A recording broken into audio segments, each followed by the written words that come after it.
ಸಿದ್ದರಾಮಯ್ಯನವರು 5 ವರ್ಷ ನಾನೇ ಮುಖ್ಯಮಂತ್ರಿ ಅಂತ ಹೇಳಿ ಕ್ಲಾರಿಫೈ ಮಾಡಿದ್ಮೇಲೂ ಕೂಡ ಕೆಲ ಶಾಸಕರುಗಳು ಮತ್ತೆ ಡಿ.ಕೆ. ಶಿವಕುಮಾರ್ ಪರವಾಗಿ ನೋಡಿ, ಈ ವಿಷಯದ ಬಗ್ಗೆ ನಮ್ಮ ವರಿಷ್ಠರು ಈಗಾಗಲೇ ಹೇಳಿಕೆ ಕೊಟ್ಟಿದ್ದಾರೆ, ಎಲ್ಲರಿಗೂ ತಾಕೀತು ಮಾಡಿದ್ದಾರೆ.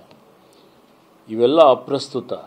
ಇವತ್ತು ನಾವು ಒಳ್ಳೆ ಆಡಳಿತ ಕೊಡ್ತಾ ಇದ್ದೇವೆ, ಕೊಟ್ಟ ಮಾತಿನಂತೆ ನಡೀತಾ ಇದ್ದೇವೆ. ಜೀವಪರ ಜನಪರ ಆಡಳಿತ ಕೊಡುವಂಥ ಸಂದರ್ಭದಲ್ಲಿ ಇವತ್ತು ನಾವು ಭಾಳ ಗಟ್ಟಿಯಾಗಿದ್ದೇವೆ.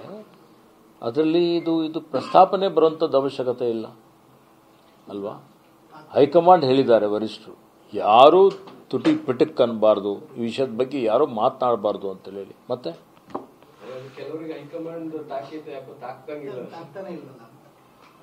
ಹೈಕಮಾಂಡ್ ನೋಡಿಕೊಳ್ತದೆ. ಅದಕ್ಕೆ ಹೇಳಿದ್ನಲ್ಲ, ಎಲ್ಲ ವಿಷಯಗಳು ಹೈಕಮಾಂಡ್ ಗಮನದಲ್ಲಿದೆ. ಅವರು ಸೂಕ್ತವಾದಂಥ ಒಂದು ಅವರಿಗೆ ಸೂಚನೆಯನ್ನು ಕೊಡ್ತಾರೆ. ಅಧಿಕಾರ ಹಂಚಿಕೆ ವಿಚಾರ ಆಗಿರ್ಬೋದು, ಸಿದ್ದರಾಮಯ್ಯನವರ 5 ವರ್ಷ ಅನ್ನೋ ವಿಚಾರಕ್ಕೆ ಹೈಕಮಾಂಡ್ ಸ್ಪಷ್ಟ ನಿರ್ಧಾರವನ್ನು ಯಾಕೆ ಹೇಳ್ತಾ ಇಲ್ಲ ಅಂತ. ಅಲ್ರಿ, ಎಷ್ಟು ಸಲ ಹೇಳಬೇಕು ನಿರ್ಧಾರ? ನೀವೇ ಕೇಳ್ತಾ ಇದ್ದೀರಿ. ಈಗಾಗಲೇ ಭಾಳ ಸ್ಪಷ್ಟವಾಗಿ ಎಲ್ಲರೂ ಹೇಳಿದ್ದಾರೆ. ಮತ್ತೆ ಸಿದ್ದರಾಮಯ್ಯನವರು 5 ವರ್ಷ ನಾನೇ ಮುಖ್ಯಮಂತ್ರಿ ಅಂತ ಹೇಳಿ ಕ್ಲಾರಿಫೈ ಮಾಡಿದ್ಮೇಲೂ ಕೂಡ ಕೆಲ ಶಾಸಕರುಗಳು ಮತ್ತೆ ಡಿ.ಕೆ. ಶಿವಕುಮಾರ್ ಪರವಾಗಿ ನೋಡಿ, ಈ ವಿಷಯದ ಬಗ್ಗೆ ನಮ್ಮ ವರಿಷ್ಠರು ಈಗಾಗಲೇ ಹೇಳಿಕೆ ಕೊಟ್ಟಿದ್ದಾರೆ, ಎಲ್ಲರಿಗೂ ತಾಕೀತು ಮಾಡಿದ್ದಾರೆ. ಇವೆಲ್ಲ ಅಪ್ರಸ್ತುತ. ಇವತ್ತು ನಾವು ಒಳ್ಳೆ ಆಡಳಿತ ಕೊಡ್ತಾ ಇದ್ದೇವೆ, ಕೊಟ್ಟ ಮಾತಿನಂತೆ ನಡೀತಾ ಇದ್ದೇವೆ. ಜೀವಪರ ಜನಪರ ಆಡಳಿತ ಕೊಡುವಂಥ ಸಂದರ್ಭದಲ್ಲಿ ಇವತ್ತು ನಾವು ಭಾಳ ಗಟ್ಟಿಯಾಗಿದ್ದೇವೆ. ಅದರಲ್ಲಿ ಇದು ಪ್ರಸ್ತಾಪನೆ ಬರುವಂಥದ್ದು ಅವಶ್ಯಕತೆ ಇಲ್ಲ ಅಲ್ವಾ.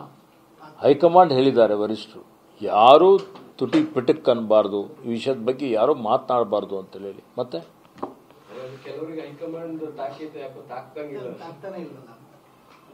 ಹೈಕಮಾಂಡ್ ನೋಡಿಕೊಳ್ತದೆ. ಅದಕ್ಕೆ ಹೇಳಿದ್ನಲ್ಲ, ಎಲ್ಲ ವಿಷಯಗಳು ಹೈಕಮಾಂಡ್ ಗಮನದಲ್ಲಿದೆ.